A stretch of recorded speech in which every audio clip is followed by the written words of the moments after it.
मेरे दिमाग में वो कीड़े आते रहते थे दीपक भाई कि यार ऐसा कुछ मेरे को भी चाहिए, कुछ महामानव बनना है मेरे को, कोई ऐसी पावर्स चाहिए मेरे को, जैसे आम लोगों के अंदर आता है ना कि यार शक्तिशाली। हर कोई साधक पहले इसका शिकार जरूर बनता है, हर कोई साधक बनता है और ये बनना भी चाहिए, ये प्रोसेस है पूरा, है ना। तभी समझ में आता है कि इन शक्तियों के साथ छेड़छाड़ नहीं किया जा सकती, है ना, छेड़छाड़ नहीं कर सकते आप इन शक्तियों के साथ। तो मैंने क्या किया कि मैंने ऐसे ही मैंने एक बुक ली, खरीदी कहीं से, उसके अंदर एक मंत्र दिया हुआ था, ठीक है, वो कोई तांत्रिक बुक थी, उसमें से वो मंत्र का मैंने उच्चारण करना शुरू किया।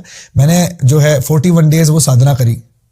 अब वो 41 डेज मैंने साधना कर ली, रिजल्ट तो कुछ आया नहीं। मतलब जो मैंने जिस चीज की वो साधना की थी, सबसे पहले मैं बता रहा हूं कि वो अप्सरा साधना करने की ही कोशिश की थी। अब वो अप्सरा साधना तो मेरी पूर्ण सफल हुई नहीं।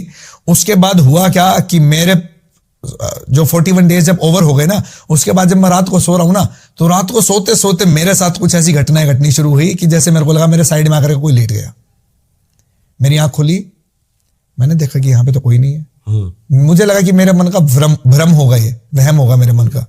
उसके बाद मैं काफी देर के लिए आंख खोल के लेटा रहा, कुछ नहीं हुआ। नेक्स्ट डे जब मैं सो रहा हूं, सोते सोते अचानक से काम ऊर्जा इतनी पीक पे, मुझे लगा कि ऐसा वो जो चीज आ गई थी ना, जिसको इनवाइट किया था वो तो आई नहीं, लेकिन जो मंत्रों के उच्चारण से वो जो गलत मंत्र का उच्चारण कर दिया ना, और बिना गुरु से मंत्र लिए, बिना सुरक्षा कवच खींचे, बिना शील्ड के आपने जो मंत्र उच्चारण किया, उससे जिस चीज को अट्रैक्ट होना था वो तो हुई नहीं, दूसरी चीज अट्रैक्ट हो गई उससे, क्योंकि वो मंत्र असली था ही नहीं, और उसमें कोई गुरु मंत्र से आपने अपनी प्रोटेक्शन भी नहीं की, तो वो नेगेटिव एंटिटी अट्रैक्ट हो गई। उसके बाद उस नेगेटिव एंटिटी ने इतना मुझे मानसिक रूप से परेशान किया, काफी टाइम तक उसने रात को मुझे नींद नहीं आती थी। उस टाइम पे ऐसी हालत हो गई थी कि मुझे सपने में भी ये चीज पोजेस कर रही है, दबा रही है मेरे को, है ना। धीरे धीरे एनर्जी बॉडी की इतनी ज्यादा वीक होनी शुरू हो गई, मेरे को डर लगने लग गया, मैं लोगों के बीच में नहीं बैठता था, मेरे को अकेलापन में रहना अच्छा लगने लग गया था कि अकेला रहूं मैं, ऐसा आइसोलेट सा हो गया था सोसाइटी से, पढ़ाई में मन नहीं लग रहा था, 12th क्लास में फेल हो गया था मैं उस टाइम पे।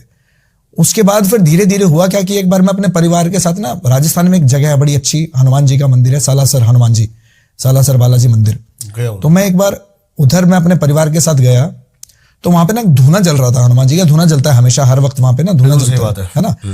तो वहां जा करके मैं ना धूने के पास थोड़ी देर के लिए बैठ गया। मैं निराश था उस टाइम पे, क्योंकि ना किसी को बता पा रहा था कि मैंने ऐसी ऐसी कोई हरकत की है, इसकी वजह से मेरे साथ ये सब हो रहा है, क्योंकि इन सब चीजों पे लोग विश्वास नहीं करते आमतौर पे ना, ऐसा बोलते हैं कि पागल तेरे को तो अजीब से सपने आ रहे हैं, ठीक है। ये क्योंकि बाद में जब मैंने लोगों को बताया तब भी लोग इसी तरह की बातें कर रहे थे। जिनको नहीं पता ना, जिसके साथ बीतती है ना वही जानता है कि क्या हुआ आपके साथ। तो जब मैं वहां पे धुने के पास जाकर के बैठा ना, तो पीछे से एक व्यक्ति ने थपकी दी मेरे को।